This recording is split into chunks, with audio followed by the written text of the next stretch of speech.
In the name of Allah, the most benevolent, the most merciful.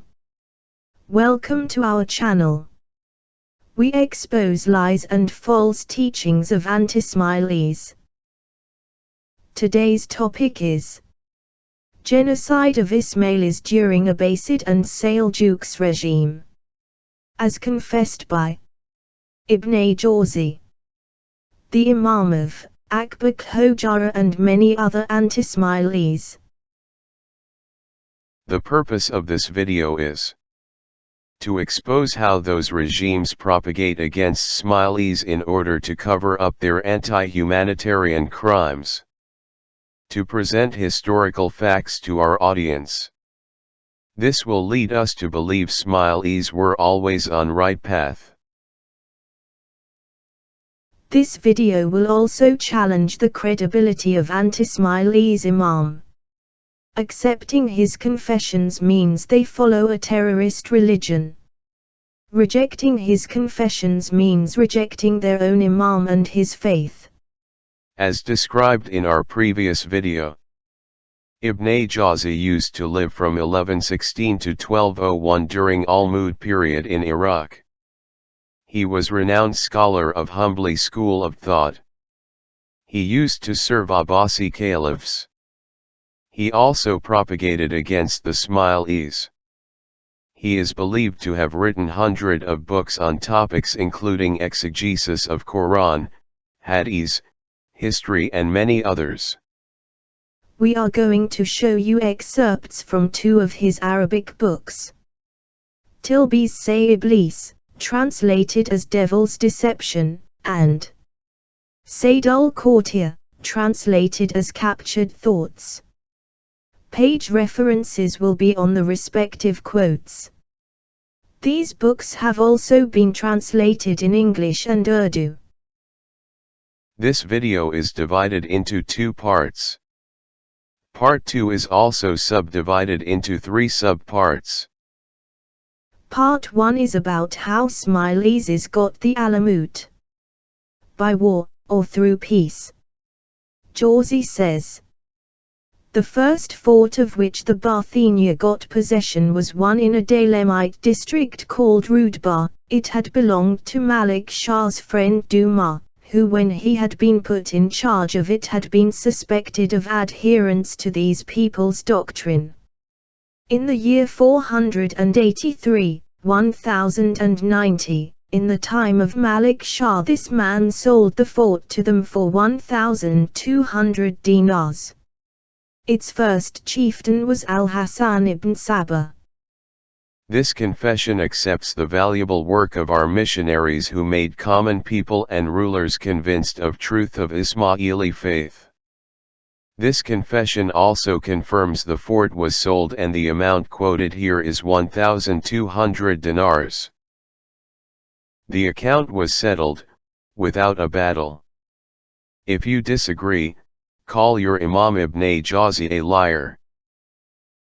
After the capture of Al-Mut, Jawani reviewed the documents in Ismaili library and found the price was actually 3,000 dinars.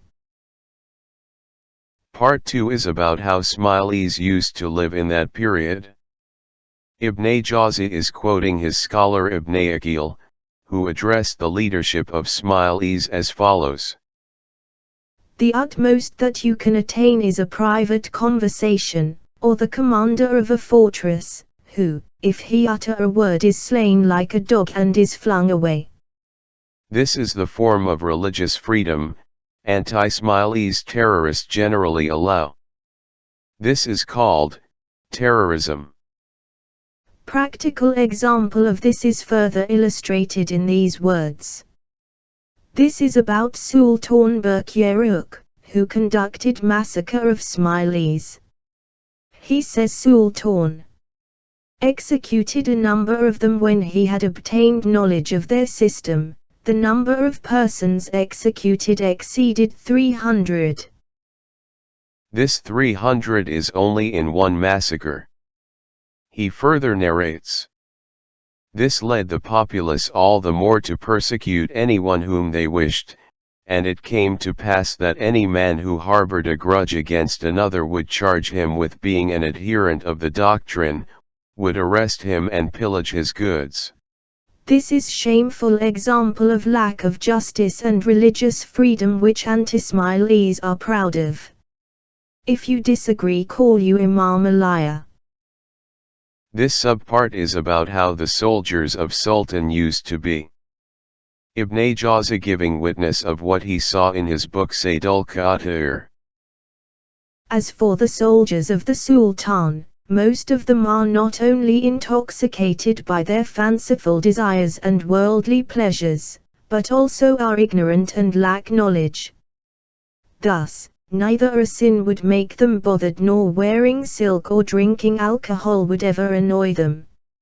On the contrary, some of them may, arrogantly, object and say, what should a soldier do then? Should he just wear cotton? Apart from that, they take away things wrongfully, and so injustice and oppression accompany them just like how habits accompany humans. Let's ask yourself, is this your religion? Do you own their actions? Call your Imam a liar if you disagree with what he said. This subpart is about the Sultan himself. Ibn Jawzi says, among the ignorant are Sultan who was raised in ignorance, wears silk, drinks alcohol, oppresses people, and his officials are of their ilk. This type of ignorance is totally secluded from goodness.